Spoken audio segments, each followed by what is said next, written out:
বকুলের সঙ্গে 1 বছরের বেশি থাকবো না বলেছিলাম, সেটা কি বাড়ির লোকেরা সিরিয়াসলি নিয়ে নিয়েছে, যেমন বকুল নিয়েছেন? কি যাতা বলছো বলো তো তুমি? বকুল ঋষির সঙ্গে থাকবে না মানে? সারাক্ষণ থাকবে, সারা জীবন থাকবে। থাকবে থাকবে, ওরা একে অপরের বিপদে সারাক্ষণ একসঙ্গে থাকবে, সারা জীবন থাকবে। শুধু বিপদের সময় কেন বাবা, সুখের দিনেও থাকবে। আমিও সেটাই চাই। আমি ফিজিক্যালি প্রেজেন্ট থাকার কথা বলছিলাম। তাছাড়া সাঁতার তো একটা বেসিক জিনিস, ওকে তো সেটা শিখে রাখতে হবে নাকি? ও কাজকর্ম করে, যত উন্নতি করবে বাইরে বাইরে যাবে। বকুল তো সবসময় ওকে বাঁচানোর জন্য পাশে থাকবে না, মাঝে মাঝে বকুলের দায়িত্ব তো ওকে নিতে হবে, তাই না? একদম ঠিক। আর আমার ধারণা ঋষি সেই দায়িত্ব সানন্দে পালন করবে। আর সব দায়িত্ব পালন করুক, কিন্তু বকুল থাকলেও আমি ঋষিকে আর কখনো কোনো দিন জলের ধারে কাছে যেতে দেব না। আর যদি আমার কথা না শোনে, শুনবো মা, শুনবো শুনবো তো। আমি তোমার কথা শুনবো না? মা, আমি প্রমিস করছি মা, আমি আর কোনোদিনও জলের কাছে যাব না।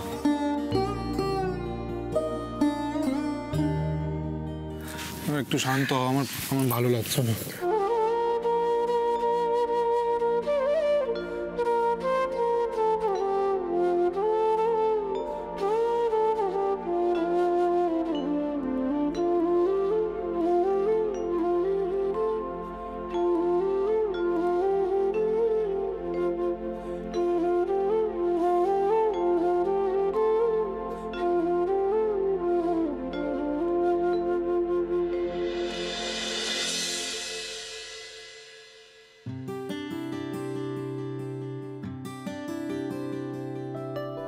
চলুন ঘরে, চলুন, রেস্ট নেবেন।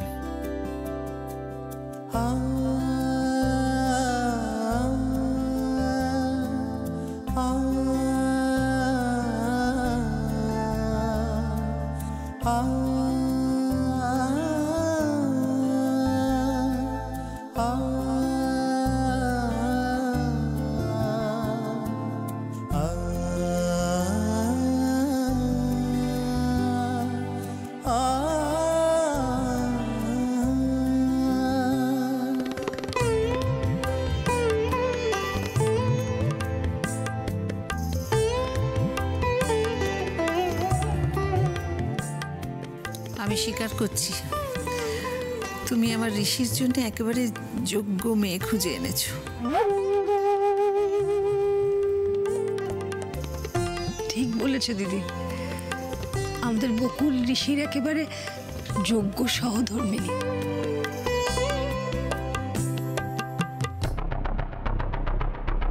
অসহ্য, সারাক্ষণ বকুলকে নিয়ে আদিক্ষেতা।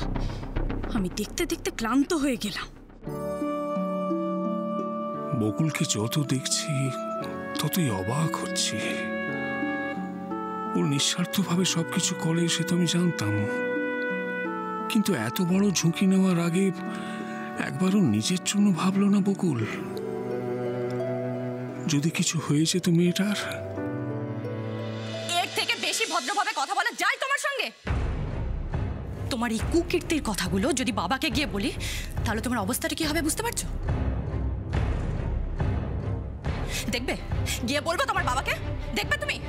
শেষ পর্যন্ত তুমি আমাকে আমার বাবার নাম করে ভয় দেখাচ্ছ বর্ষা, আর আমি শুধু তোমার সুখের কথা ভেবে বারাসাতে বাড়িটা বিক্রির জন্য। একদম সাফাই দেবে না, একদম না। আমি তোমাকে শেষবারের মতো বলছি কুনাল, কান খুলে শুনে রাখো। এরপর থেকে তুমি বা তোমার পিসি কেউ যদি আমার টাকার উপর নজর দিয়েছো, তাহলে তার ফল কিন্তু ভালো হবে না, কথাটা মাথায় রেখো। অনেক ভরসা করে তোমার বাবা আমাকে অতগুলো টাকার দায়িত্ব দিয়েছে। সেই টাকাগুলোর যদি কিছু হয়, তাহলে সবার আগে তোমাকে পস্তাতে হবে। হ্যাঁ, আরেকটা কথা, নিজের ছেলে বলে তোমার বাবা কিন্তু তোমাকে ছেড়ে দেবে না। হ্যাঁ, এই কথাটা মাথায় ঢুকিয়ে রাখো।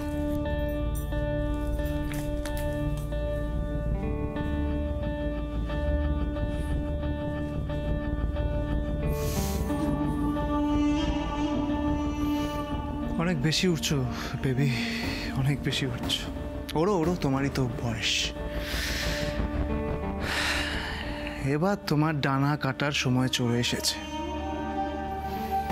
কুণাল বোসকে এখনো পুরোপুরি কেউ চেনে না, তবে একটা কথা মনে রেখো, বাপেরও পাপ থাকে।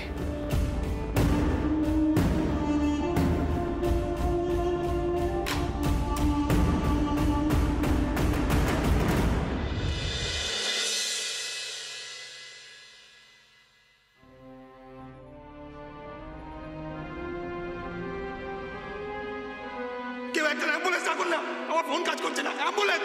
আরে দাদা, অ্যাম্বুলেন্স ডাকতে ডাকতে তো আপনার বউ শেষ হয়ে যাবে। আপনি তাড়াতাড়ি করে পেটে চাপ দিয়ে আগে জলটা বের করুন। এখনো বেঁচে আছে, তাড়াতাড়ি করুন দাদা, তাড়াতাড়ি করুন।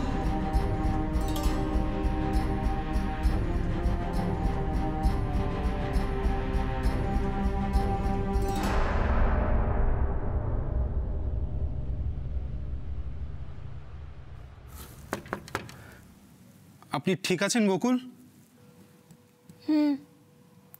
ঠিক আছে।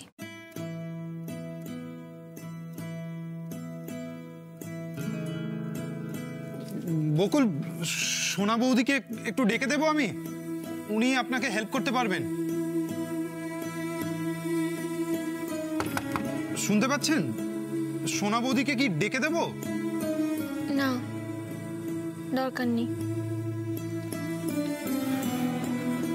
আসলে আপনার শরীরটা খারাপ তো, তাই ভাবছিলাম সোনা বৌদি এলে আপনার একটু হেল্প হতো।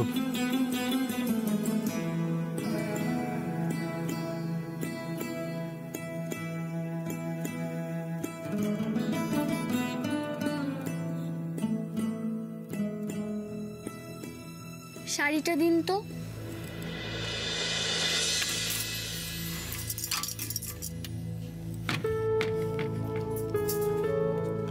আমি ঠিক আছি, কাউকে ডাকতে হবে না।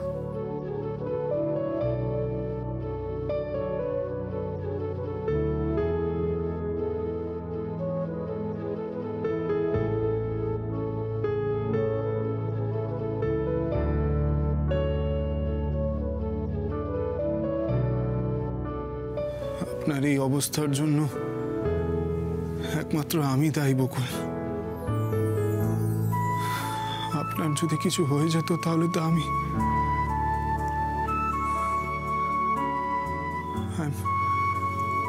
I'm sorry বকুল। তুমি ভাবো কিছু যদি একটা হয়ে যেত ছোট বৌদির, আমি তো শুধু এটাই ভাবছি যে চোখের সামনে ওরকম দেখে ছোটদা ভাইয়ের কি অবস্থা হয়েছিল। না মানে তুমি যেভাবে বর্ণনা করলে আমার তো শুনেই অবিশ্বাস্য লাগছে। বৌদির বেঁচে যাওয়াটা তো জাস্ট মিরাকল। হুট করে শুনলে জাস্ট মনে হবে কেউ বোধহয় বানিয়ে গল্প বলছে। আচ্ছা, বৌদি এখন কেমন আছে? এখন ঠিক আছে, রেস্ট নিচ্ছে। আসলে ছোট বৌদির তো খুব মনের জোর। আর ঋষি, ওর তো ওপরটাই শক্ত। ছোটদা ভাই তো মুখে কিছু বলে না, কিন্তু আমি ওকে দেখেই বুঝতে পেরেছিলাম যে ও ভীষণ ভয় পেয়ে গিয়েছিল।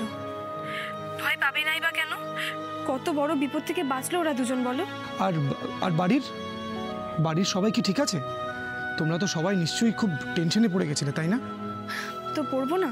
আর সব থেকে বেশি ভয় পেয়েছিল জেম্মা। তবে এখন সব ঠিক আছে। বিকেলে তো যাচ্ছি, সবার সঙ্গে দেখা হবে, আর তোমার সাথে। শোনো না, আমি তোমায় একটা কথা বলতে চাই, মানে খুব জরুরি কথা। আগে বলো, তুমি রাগ করবে না? না, করবো না। বলো কি হয়েছে? বলছি, আজ আমার বাড়ির পুজোতে যদি তুমি না আসো তাহলে ভালো হয়। কেন বলো তো? কিছু হয়েছে? কি হলো, তুমি চুপ করে আছো কেন? বলো না কি হয়েছে। আরে তোমাদের বাড়িতে যাবো বলে আমি অফিস থেকে ছুটি নিলাম। তোমাকে কি করে বোঝাই বলো তো? আমি তো তোমাকে মায়ের কথা বলেছিলাম, আর সেদিন তো তুমি নিজের চোখে দেখলে যে দিভাই কিভাবে কথা শোনাচ্ছিল, খোঁজা দিয়ে দিয়ে কথা বলছিল। এই কথাটা যদি একবার জেঠুমনি বা বাবার কানে যায় তাহলে কি হবে তুমি আন্দাজ করতে পারছো? ছোটদা ভাই কিভাবে রিয়াক্ট করবে সেটাও তো কিছু বলা যাচ্ছে না। হঠাৎ তুমি ঋষির কথা বললে? ও কি কিছু বলেছে যাতে মনে হয় ঋষি আমাদের সন্দেহ করছে?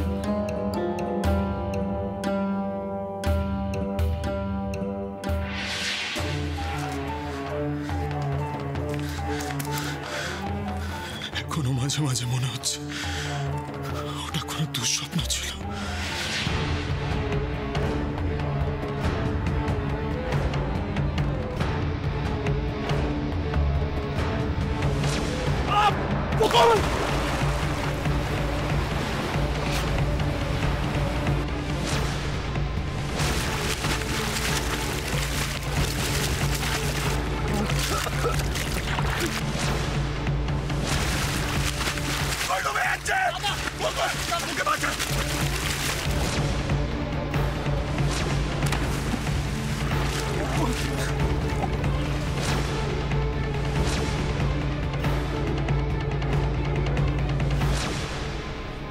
আজকের দিনটা আমি কোনোদিনও ভুলবো না। আর আপনাকেও বকুল, আপনি নিজের মুখে কাউকে বললেন না যে আমাকে বাঁচাতে গিয়ে আপনি নিজে ডুবে যাচ্ছিলেন। Hats off to you Robin Hood, hats of.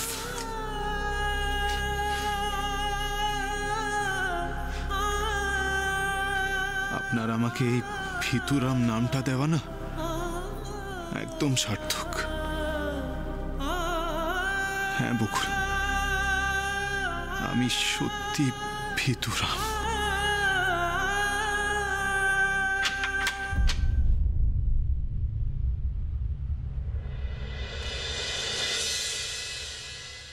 দেখো এসা, আজ যদি তোমাদের বাড়িতে আমি না যাই তাহলে কিন্তু সবার সন্দেহটা আরো বেড়ে যাবে। প্রশ্নদি তো ভাববে ভয় পেয়ে আমি তোমাদের বাড়িতে যাইনি। ভাবতেই পারে, দি ভাইয়ের মাথা তো, ও সব কিছুর মধ্যেই কোনো না কোনো ত্রুটি খোঁজে। তবু দেখো এসব, ঋষিদের এত বড় একটা অ্যাক্সিডেন্ট হয়েছে, আমি এতদিন তোমার বাড়ির ছোট বড় সব অনুষ্ঠানেই গেছি, তারপরও যদি আমি তোমার বাড়িতে যদি না আসি তাহলে তো সবাই এটাই ভাববে যে তোমার আর আমার সত্যি কোনো রিলেশন আছে। বুঝতে পারছো আমি কি বলছি? আমি কি করব সত্যি কিছু বুঝতে পারছি না। তোমার সাথে না আমার সামনাসামনি দেখা করাটা খুব দরকার। মানে দিনের পর দিন আমি মাকে মিথ্যে কথা বলে যাচ্ছি, আমার একদম ভালো লাগছে না, বিশ্বাস করো। মাও বুঝতে পারছে যে আমি মায়ের থেকে কিছু লুকোচ্ছি। আমার একদম ভালো লাগছে না মাকে এত কষ্ট দিতে। তোমার কষ্ট হচ্ছে? খুব। মা কষ্ট পেলে আমারও কষ্ট হয়। মা যদি আমাকে অবিশ্বাস করে আমার খুব খারাপ লাগে। দিনের পর দিন আমি একটার পর একটা মিথ্যে বলে যাচ্ছি মাকে। এটা ঠিক না, মিথ্যে বলাটা অন্যায়, পাপ। ভালোবাসা সেটা কি অন্যায়? সেটা কি পাপ বলো?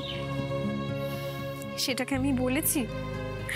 দেখো, তোমার আর আমার এই সম্পর্কটা যদি টিকিয়ে রাখতে হয় না, তাহলে আমাদেরকে কিছু সলিউশন বের করতে হবে।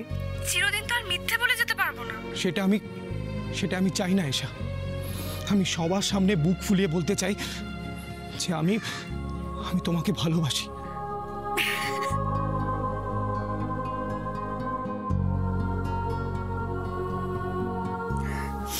বুঝেছি, আর সেই জন্যই তো বলছি তোমার সাথে আমার সামনাসামনি দেখা করা দরকার। বুঝলাম।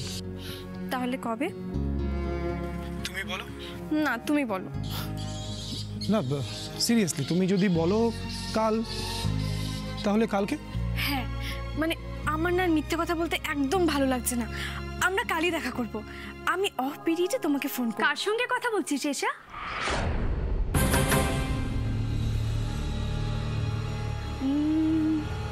গেস করি।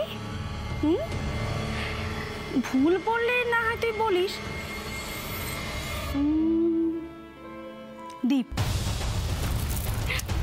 ঠিক বলেছি না?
জল।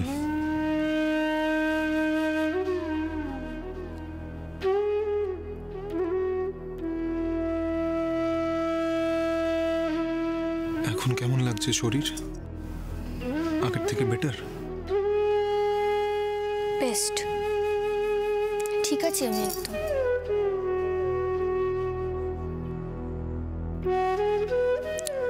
আপনি শুধু শুধু চিন্তা করছেন, আমার কিছু হয়নি সত্যি। নিজের কষ্ট লুকিয়ে আপনি কি মজা পান বলুন তো? কাউকে যোগ্য মনে করেন না আপনি, যার সঙ্গে নিজের ট্রু ফিলিংস আপনি শেয়ার করতে পারবেন, তাই না?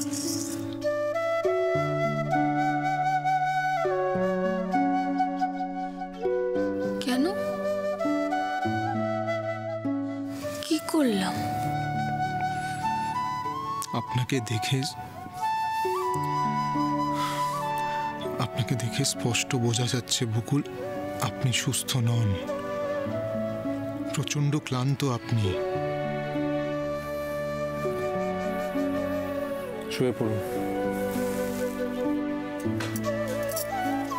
একটু লাইট মিউজিক চালিয়ে দেবো, শুনবেন?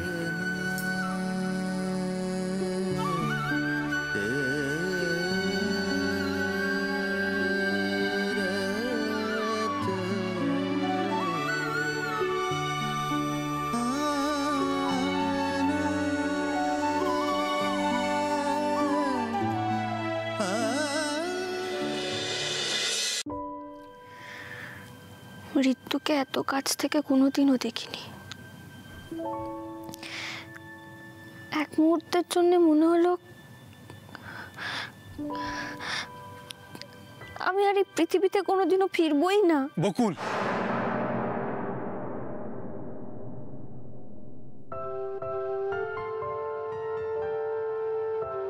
ভয় পেয়ে গিয়েছিলেন?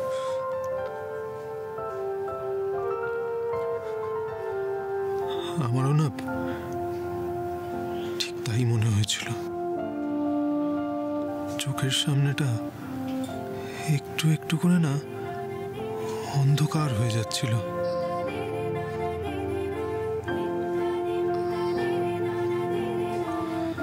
আমার তো চোখের সামনে খালি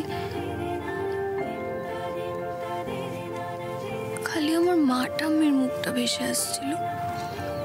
ওদেরকে বোধহয় আর দেখতে পাবো না। আমার বারাসাতের বাড়ি, বন্ধু বান্ধব, আমি চলে গেলে আমার মা ঠাম্মিকে কে দেখবে?